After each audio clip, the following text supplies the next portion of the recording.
À la fin du mois de mai, paraît la nouvelle édition du Petit Larousse. Elle est accompagnée d'une campagne de presse. En mai dernier, des journalistes qui venaient de recevoir le dictionnaire et qui savaient que j'en étais le conseiller scientifique, cela me donne l'honneur de participer au choix des 150 mots nouveaux, m'appelèrent pour me dire leur étonnement, leur courroux et m'annoncer des articles violents. En effet, comment un dictionnaire si sérieux, si solide, si précis, pouvait ignorer un mot qui était dans toutes les bouches, que l'on lisait sous toutes les plumes, déconfinement. J'eus le plus grand mal à leur faire comprendre que le nom déconfinement, le verbe déconfiner, était tout récent, qu'ils avaient 2 mois à peine et qu'ils ne pouvaient donc pas être au dictionnaire. L'honneur de Larousse était sauve, la querelle éteinte, mais surtout ainsi prouver l'étonnante créativité de la langue française durant la pandémie. Le combat contre la pandémie est toujours d'abord une question de langue. De 2 façons. Tout d'abord, le français devait être équipé d'un vocabulaire technique, précis, pour le diagnostic, les soins, la protection. Il eut ce vocabulaire. Mais, plus généralement, la question relevait de la langue usuelle. La prévention massive échappait au vocabulaire technique dans la mesure où une population entière se protège en partageant des connaissances, des objectifs, des pratiques. Cela passe par des mots. Il importe de comprendre, de dire, de nommer. La crise sanitaire a rappelé les vertus d'une langue commune, communément partagée, qui est transparence, rigueur, clarté. Elle a prouvé la vigueur innovante de cette langue. Le français a su relever le défi de la pandémie par une créativité étonnante que nous allons voir dans ces divers aspects. Tout d'abord, les changements sémantiques. Globalement, un vocabulaire technique réservé aux spécialistes est passé dans la langue commune. Les significations ont été forcément affectées. L'adjectif asymptomatique ne se disait que d'une maladie. Il se dit maintenant d'un individu. Mon voisin est asymptomatique. Le virus, disaient les médecins, peut être aéroporté. Jusqu'ici, seules les troupes étaient aéroportées. Le confinement, qui était anciennement un terme de vocabulaire pénitentiaire, qui est passé dans la sécurité nucléaire, est devenu un confinement sanitaire, une pratique de protection d'une population entière. Nous reviendrons au confinement. Le mot masque lui-même a changé de sens. Masque possède, de par son origine vénitienne, un sens d'abord de déguisement, de dissimulation. C'est sur le tard qu'il a acquis un sens de protection, car il couvre le visage. On a eu tardivement le masque d'escrimeur, d'apiculteur, puis le masque à gaz pendant la Première Guerre mondiale, le masque chirurgical, ainsi de suite. C'est un sens second, tardif, qui est devenu majoritaire. On porte un masque pour se protéger. La preuve, c'est le verbe se masquer, qui n'a jamais eu que le sens de déguisement, de dissimulation. Prenez tous les dictionnaires. Eh bien, les dictionnaires doivent changer. Quand un gouvernement demande à une population entière de se masquer, ce n'est plus pour l'inviter au carnaval. À côté des changements sémantiques, il y a toute cette néologie impressionnante, tout ce vocabulaire nouveau apparu en quelques mois, en quelques semaines. On pourrait dire que la composition française a joué à plein. D'une façon très simple, d'abord, par le groupe nominal, un substantif complété d'une épithète ou d'un groupe prépositionnel ou d'un groupe en apposition crée un syntagme nouveau qui donne un sens second à la tête de syntagme. Et l'on a à foison, j'ai relevé pendant la pandémie, la continuité pédagogique, c'est quelque chose que l'on connaît à France Éducation Internationale, c'est l'école à la maison, nouveau syntagme. L'administration a autorisé des déplacements dérogatoires liés à une attestation. L'essai est randomisé, le foyer, le pic et le plateau sont épidémiques, l'immunité est collective, nouveau syntagme, l'état d'urgence sanitaire rentre aussi dans le dictionnaire comme nouveau syntagme. La construction directe, critiquée par les puristes, mais très vivace en français contemporain, n'est pas en reste, cas contact, geste barrière, patient zéro. Ensuite, la langue a transformé des mots sur des modèles productifs. Tout à l'heure, j'ai dit que l'armée seule parlait de aéroporté pour des troupes. La langue médicale, devenue langue commune, a parlé de virus aéroporté, transmis par l'air, mais il est aussi transmis par les mains. On a créé manu porté, qui est un mot devenu courant. La quarantaine. Son histoire est tout à fait intéressante. Depuis toujours, la quarantaine désigne un groupe d'environ 40 individus, objets, et puis, très rapidement, la quarantaine a désigné 40 jours. 40 jours avant Pâques ou 40 jours d'isolement à cas de maladie. C'est la quarantaine qui a pris le sens très général d'isolement. Depuis le XIXe siècle, on utilise l'expression quarantaine d'un mois, quarantaine de quelques semaines, ainsi de suite. En cette période de pandémie, on a considéré qu'une quarantaine de 2 semaines pouvait suffire. La langue aurait pu s'en contenter et dire quarantaine de 15 jours. Cette langue, que j'appelle la langue de la pandémie, qui est une langue précise, transparente, commune, ne s'en est pas contentée. Elle a créé la quatorzaine, qui est venue se loger entre la douzaine et la quinzaine, qui ont des sens différents. Le mot est spécifique, il est devenu courant et il rentre au dictionnaire. À un point tel que depuis, les médecins ont réduit la quarantaine à 8 jours et j'ai entendu la septaine, dont l'avenir, je crois, est assuré. Cette néologie passe aussi par le processus de préfixation. Il est très productif en français, il a donné de beaux fruits.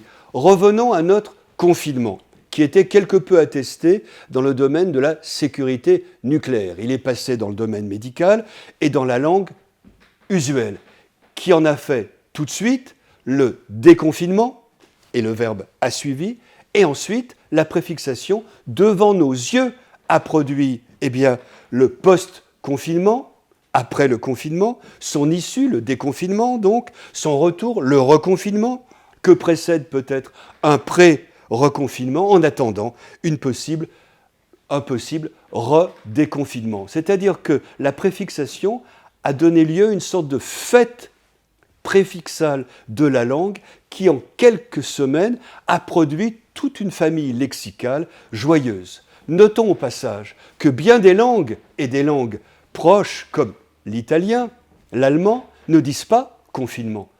Ces langues ont adopté l'anglicisme lockdown. Pour une fois, soyons fiers que le français n'ait pas pris un anglicisme et choisi un terme productif. Que fait-on avec lockdown ? On ne fait rien. Avec confinement, on fait post-pré-reconfinement. Le préfixe technique télé a montré sa productivité. La téléconsultation est devenue d'usage courant, comme le verbe télétravailler, qui était fort peu utilisé et que l'on emploie tous les jours. Il rejoint au dictionnaire télétravail. Le plus spectaculaire, c'est un préfixe ludique, corona. Sur corona, issu de coronavirus, on a fait un véritable préfixe dont on a joué. On prend un coronapéro, après avoir travaillé ses coronabdos, avoir suivi un coronacours à distance, etc. Néologie éphémère, pas sûr. Des mots comme corona bon, d'emploi courant pour désigner les emplois européens, ou les fameuses coronapistes de la ville de Paris, ouvertes pour les cyclistes, sont de bons candidats pour l'entrée au dictionnaire usuel. Ils sont dans la langue de tous les jours. La suffixation n'est pas en reste non plus. Un exemple, Quand on a créé le mot logiciel, qui est un croisement de logique et de matériel, on a, sans le savoir, produit le suffixe iel, qui est un suffixe dans le domaine de l'informatique et du numérique. On connaît le ludiciel, le progiciel, le rangenciciel, etc. Ce qui a produit aussi l'extraordinaire courriel pour le courrier électronique et le pourriel pour le courrier indésirable. Eh bien, ce suffixe iel, qui est en circulation maintenant, a produit des beaux effets dans le domaine de l'enseignement, puisque l'on a créé distanciel comme adjectif, la didactique distancielle ou comme nom, en distanciel, et, peut-être plus critiquable, présentiel, adjectif et nom, en présentiel. On peut s'étonner qu'il faille un nom pour désigner la pratique pédagogique qui est bien connue depuis Socrate. En tous les cas, nous ne sommes pas aujourd'hui en présentiel. Enfin, j'ai parlé de l'aspect ludique. Ce qui est intéressant, c'est que cette créativité est passée par un jeu de la langue qui prouve que l'on a une maîtrise très bonne des procédés préfixes, suffixes, mais aussi tout simplement le mot valise, qui est un des grands moyens de production en francophonie et qui a montré toute sa vigueur. En période de confinement, tous les jours sont lundi, manche. Faute d'exercice, on risque l'immobésité, et à passer ses journées à écouter des informations, on est victime d'une infodémie. Je dirais, en continuant ce que fait la langue, que nous avons là une sorte de covidiome nouveau à base de mots valises, à base de jeux, et je termine ce point-là sur l'aspect ludique. Le mot peut peut-être choquer, puisqu'il s'agit d'une pandémie, mais il y a là un jeu de la langue, préfixe, suffixe, mot valise, ainsi de suite, qui montre sa créativité. Certes, de nombreuses langues ont fait de même. Celui qui, au moment du confinement, achète en excès des produits se fait traiter de covidiot en anglais, de covidiotta en italien, et de covidio en français. Mais cette langue a particulièrement produit de la créativité, des jeux et un amusement dont on peut tirer profit. Le dictionnaire Le Robert a fait appel à ses lecteurs pour leur demander des créations de mots sous forme de mots valises pour décrire des aspects de la pandémie. J'en ai noté quelques-uns qui sont tout à fait remarquables. L'Oulipo, auquel j'ai l'honneur d'appartenir, a fait une sélection de 15 créations. En voici 3 que j'aime beaucoup. Le fait d'envier son prochain parce qu'il a du gel hydroalcoolique et dont on n'en est pas pourvu, c'est le jalousé, bien sûr. Abuser du gel hydroalcoolique, c'est tomber dans l'hydroalcoolisme. Et puis surtout, vous connaissez la Saint-Glinglin, cette fête qui n'existe pas et à laquelle on repousse éternellement une promesse. Eh bien, comme nous tardons à être vaccinés, eh bien, nous attendons un vaccin Glinglin. Vaccin Glinglin, c'est tout à fait admirable. Et je termine par ce rituel si important pour les francophones, un rituel de fin de journée et que l'on malheureusement peut faire seulement de façon virtuelle. C'est le fameux apéro, troncation d'apéritif. Eh bien, depuis mars dernier, j'ai relevé sur apéro, apéro Skype, apéro vidéo, apéro Zoom, confine apéro, Corona apéro, bien sûr, cyber apéro, forcément, Skypéro, bien sûr, Visiapéro, Web apéro et ce merveilleux WhatsApp péro. Le Zoom bar est ouvert. Santé. En linguistique, on se préoccupe très rarement d'un manque. Les lexicologues, les lexicographes qui préparent les dictionnaires, traquent les attestations, les apparitions, les témoins. Un mot apparaît, se développe, rentre dans la langue d'une façon stable, on considère qu'il doit passer au dictionnaire. Comme l'enquête judiciaire, la lexicographie est paralysée par l'absence de témoins. Or, on peut, dans une recherche linguistique, c'est le cas sur cette langue de la pandémie, noter l'absence d'un phénomène logiquement attendu. Eh bien, pour cette langue de la pandémie, deux phénomènes attendus sont absents d'une manière significative. Tout d'abord, nous pouvons nous en étonner, les anglicismes. Certes, des emprunts à l'anglais via la langue médicale sont apparus dans la langue de tous les jours, dans ce lexique de la pandémie. Mais ce lexique n'est pas massivement anglicisé, alors qu'on aurait pu s'y attendre, on aurait pu le craindre. La langue de la médecine étant très fortement nourrie d'anglicismes. Force est de constater qu'il n'en est rien. Je prends deux exemples. Deux anglicismes sont apparus entre mars et juin 2020 d'une façon frappante. Le premier, c'est cluster, c'est un emprunt. Un emprunt clair, le mot anglais passe en français. Il désigne une zone de cas groupés d'infection. Or, on peut noter que depuis l'automne, depuis septembre-octobre, la cluster n'est plus utilisé que par les médecins intervenants ès-qualité. La langue de tous les jours est revenue à un terme qui était d'usage constant auparavant et qui avait été effacé de la langue médicale, c'est le foyer épidémique ou le foyer d'infection. Le deuxième anglicisme est également un emprunt, bien visible, c'est tracking. Technique de suivi des interactions sociales dans le cas d'un infecté par une application. On a beaucoup entendu tracking de mars à juillet ou dernier. Depuis l'automne, il est évident qu'il recule devant tout simplement traçage, qui est un mot français bien formé, compréhensible, transparent, et quel intérêt de rejoindre un mot français récent dont on a beaucoup parlé, la traçabilité d'un produit. Il y a là une famille lexicale française qui l'a emporté par rapport à l'anglicisme tracking qui est en train de disparaître. Le troisième exemple, lui, est un calque, donc un anglicisme que l'on repère moins facilement. C'est tout simplement distanciation sociale, qui est un pur calque de social distancing.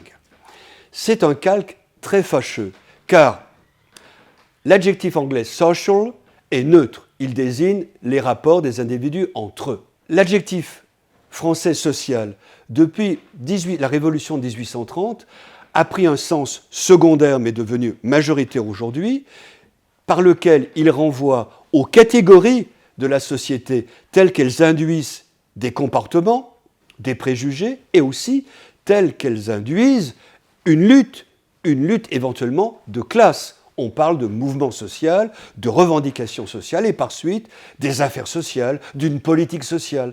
Dès lors, distanciation sociale a un sens bien évidemment, d'opposition sociale. On se distancie d'une classe à l'autre. C'est tout à fait fâcheux et on peut noter que le gouvernement l'a compris et dès l'été, il a proposé de dire distanciation physique. Le terme est en train de prendre. Il a pris.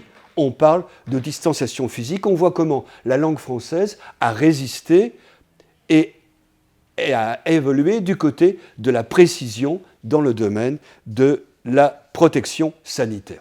L'autre phénomène absent, c'est un phénomène qui est une de mes marottes. J'ai publié il y a 2 ans maintenant un livre sur la troncation en français contemporain. Je montrais dans ce livre que le phénomène de l'apocope, troncation en gardant la tête du mot, professeur devient prof à l'EducNat, il fait passer des examens, etc.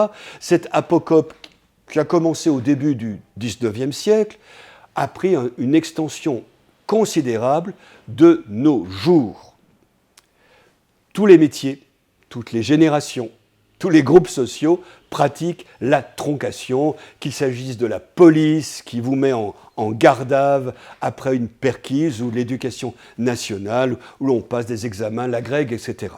À la fin du livre, j'annonçais une troncation généralisée de la langue française en cherchant les explications, influence de l'anglais peut-être, mais aussi peut-être retour à une tradition ancienne. Les mots en ancien français étaient beaucoup plus brefs et percutants. Ils ont pris du poids et des préfixes et des suffixes à partir de la Renaissance.